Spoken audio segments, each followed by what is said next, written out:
Seule représentante du Sud dans la liste Renaissance est classée en 11e position, Sylvie Brunet est notre invitée. Je me suis engagée en politique parce que je crois au bien global et à la responsabilité et à un bien commun, notamment au niveau de l'Europe. Et l'Europe, c'est quelque chose qui me passionne, je dirais depuis toujours, depuis ma formation initiale à Aix-en-Provence en droit européen et international.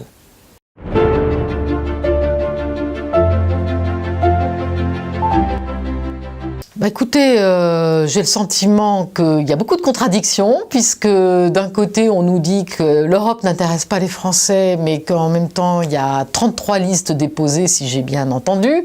Donc je trouve ça, c'est un record de listes, donc c'est quand même assez impressionnant.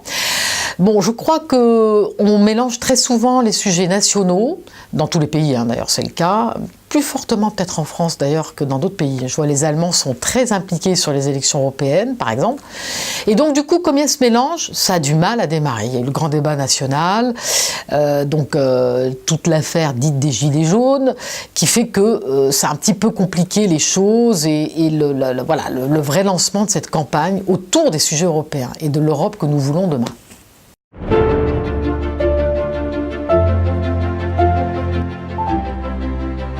Alors, de ce qu'on suit, nous, depuis des sondages, de toute façon, depuis le début, du dépôt de la liste, on est au coude à coude. Donc, en tête, c'est un bien grand mot. D'abord, c'était avant le dépôt de toutes ces listes. Donc, on va voir comment ça va interagir aussi sur les votes Front National, Rassemblement National.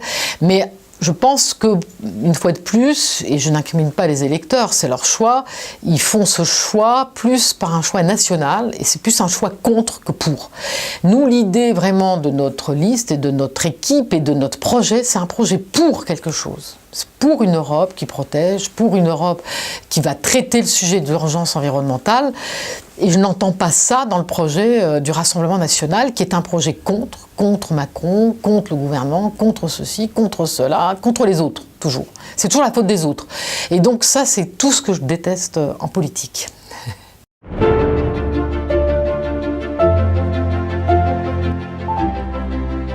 Alors on a attendu le 9 mai, parce que d'abord il y avait un gros symbole autour de la fête de l'Europe, c'est vraiment la journée de l'Europe.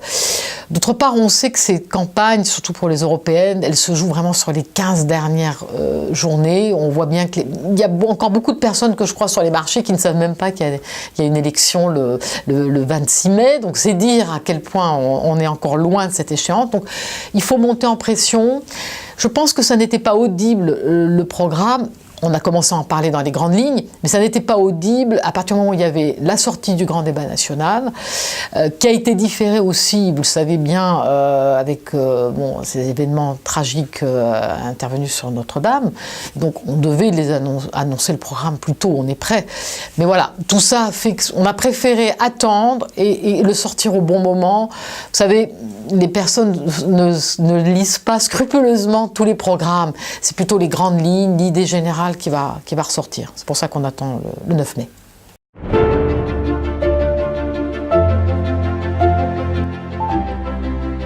J'ai évoqué cette idée parce que, d'abord j'y suis déjà allée. En septembre, on a eu une rencontre très ouverte à Félix Piat, d'ailleurs avec des associations, en ayant des travailleurs sociaux, des associations. Et donc ça a été l'occasion de discuter avec des femmes, des mamans, des jeunes. J'étais très frappée de cette envie aussi de discuter. Et du coup, je vois bien leurs attentes très concrètes. J'avais un jeune apprenti et je pense qu'il faut aller aussi auprès de ces jeunes, de ces populations qui entendent beaucoup moins parler d'Europe que d'autres, qui ne savent même pas concrètement ce que ça veut dire, qui ne savent même pas que 80% des fonds qui les accompagnent, par exemple sur la garantie jeune, dans les missions locales, ils proviennent déjà du Fonds social européen et de l'Europe. Ils ne le savent pas, tout simplement pas. Donc je pense que l'idée, c'est de les écouter et de voir comment moi, demain, je relais au Parlement européen les grands projets pour la formation, la mobilité de ces jeunes-là et d'autres, et des femmes aussi, parce qu'il y a le sujet des droits des femmes qui va être important. Donc demain au Parlement européen. Moi j'aime bien le côté concret terrain. C'est pour ça que j'irai.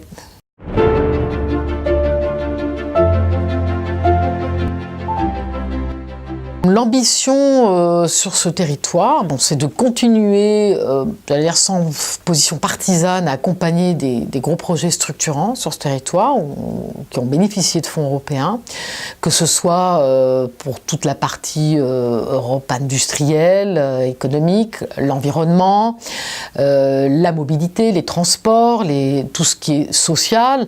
La mission locale de Marseille, je suis au conseil d'administration de cette mission locale, est quand même la plus grande de France, c'est vous dire le nombre de jeunes qui sont accompagnés par ce type de structure. Et je pense qu'il faut continuer sur les projets majeurs, stratégiques pour notre territoire au niveau européen. Et une fois de plus, avec les collectivités locales, notamment la région, qui traitent beaucoup de ces sujets structurants.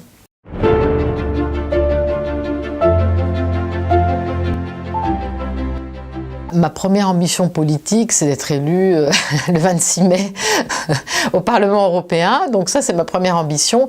Après, je resterai toujours présente sur ma ville. J'ai été conseillère municipale.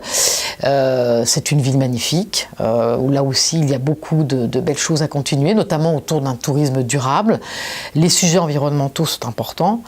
Donc je resterai présente. Voilà, je regarderai ce qui se passe au niveau des élections municipales. Je serai présente.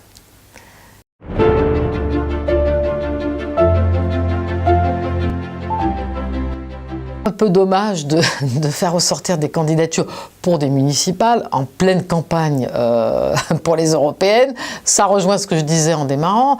On a déjà beaucoup de mal à faire comprendre l'importance de l'Europe. Donc si on mélange des sujets nationaux, des sujets locaux, ça rend les choses plus difficiles. Non, je pense que la solution, et c'est ce qui est prévu, pour les grandes villes d'une certaine importance, ce sera arbitré par les responsables des partis. Nous serons dans l'Alliance, moi j'en suis convaincue, je sais que je suis au Modem, je suis au mouvement démocrate, donc je suis proche de François Bayrou, et qui lui-même est très proche d'Emmanuel Macron. On reste vraiment dans une alliance complète, et j'ai pas d'inquiétude là-dessus, donc voilà, ce sera tranché, je pense, par les QG.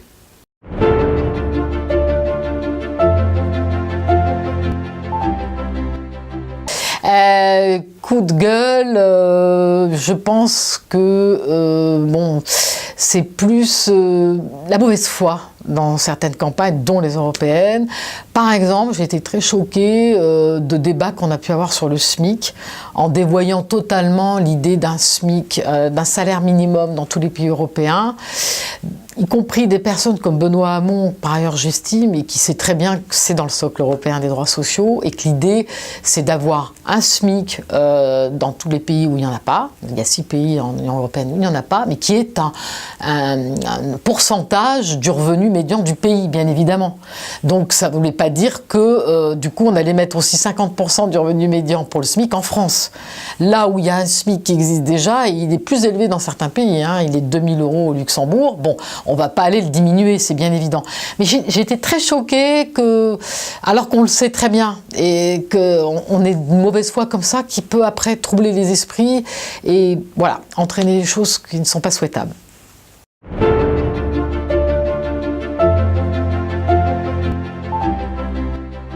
Alors le coup de cœur, il a été, et d'ailleurs depuis des mois, puisque je me suis occupée en grande partie de la réforme de l'apprentissage, et du coup je continue à aller dans beaucoup de CFA à la rencontre de jeunes apprentis, et il y a 2 semaines j'étais au CFA Corot à Marseille.